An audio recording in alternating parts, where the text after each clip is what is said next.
The clinic here in Santa Clotilde has 40 beds. They have a coverage area of 300 miles of river. In the area, there are 30,000 people. In this clinic, there are 4 doctors. It adds up to 1 doctor for 5,000 people. The doctors here tell me they want to keep this hospital running. They need donations, and they need as many resources as they can get.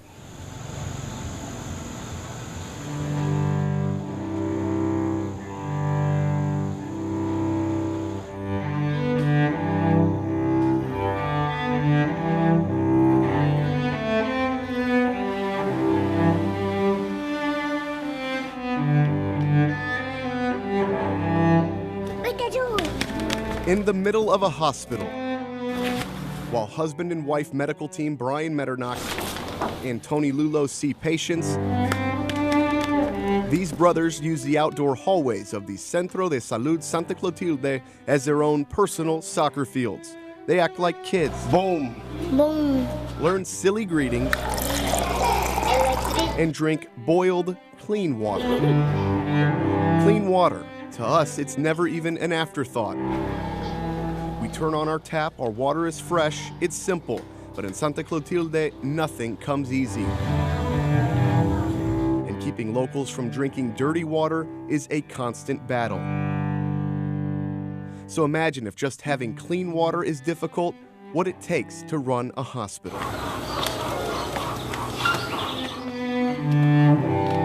So we'll just go behind them below. Right. With books in hand, they are doctors where on-the-job training and how fast they can learn could be the difference between life or death. Working in sandals, they clean Otenil Yumbo Kundi's wound. Kundi was hunting monkeys when he became the hunted. There was a trap set, and what the trap is to capture animals or to kill animals so they can eat. So it's a shotgun with a cable tied to it, and then as the animal crosses the path, they'll set the cable off and the shotgun goes off. He's unlucky that he went into the trap, but he's lucky that the pellets went to one specific point in his heel instead of all over his leg.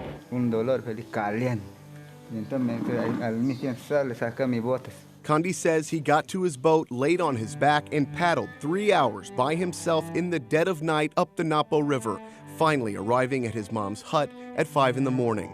She tried herbal remedies. Nothing worked. Finally, when he reached the clinic, he'd lost a lot of blood. Gracias a los doctores por mi curación. In Santa Clotilde, time seems to stop, and for Mirela Sikiwa, it did, when she was just a whisper away from death.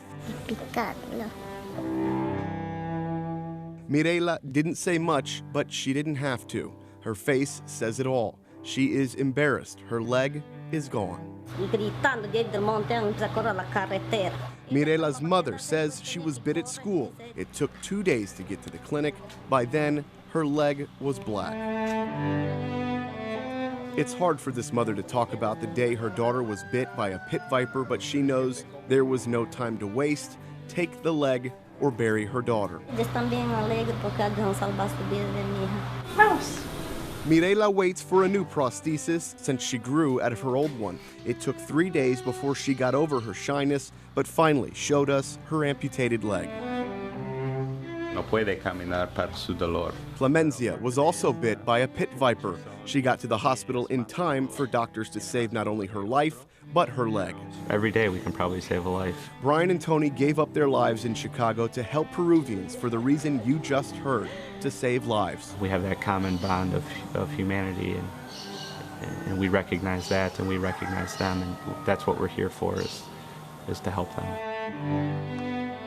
But help could disappear, and Brian's goal now isn't just to be a doctor, it's to be a fundraiser and to convince people back home in the United States that what he's doing isn't just some extended vacation in the jungle. And a lot of people say, oh, well, there's poor people in the U.S., and there are, and there's need in the U.S., but you have to come and see what the needs really are. Like I said, a lot of people can get an ambulance, they can get to the nearest ER. Here, there's nothing, so the need is even greater. Meet Marta Luz Hipa Sikiwa, a baby who would not be alive if it weren't for the clinic. Que opere, o no. Yo dije que no. Porque su madre me dice, no, si no operamos tu mujer y tu bebé, de pronto muere. Y yo, ¿cómo voy a hacer?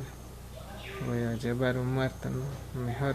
Martha's father allowed doctors to perform a cesarean. During the delivery, his wife could only force out a left hand. Tanto que mueren o no mueren, vivo o no. Estaban pensando yo.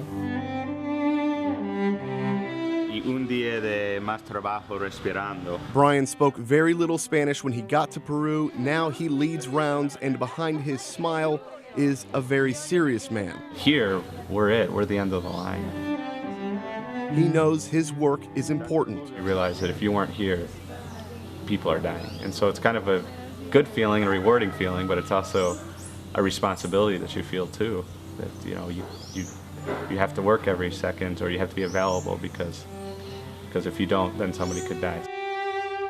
The clinic needs a solar panel, among other things, to keep cultures. Promptly at 10 every night, the electricity is turned off, and pitch black doesn't even begin to describe how dark it gets. When we get the knock on the window at 2 in the morning that there's somebody, that there's an emergency here, or a baby who's not breathing well, we kind of look at each other and, you know, if he's tired, I'll get up and go.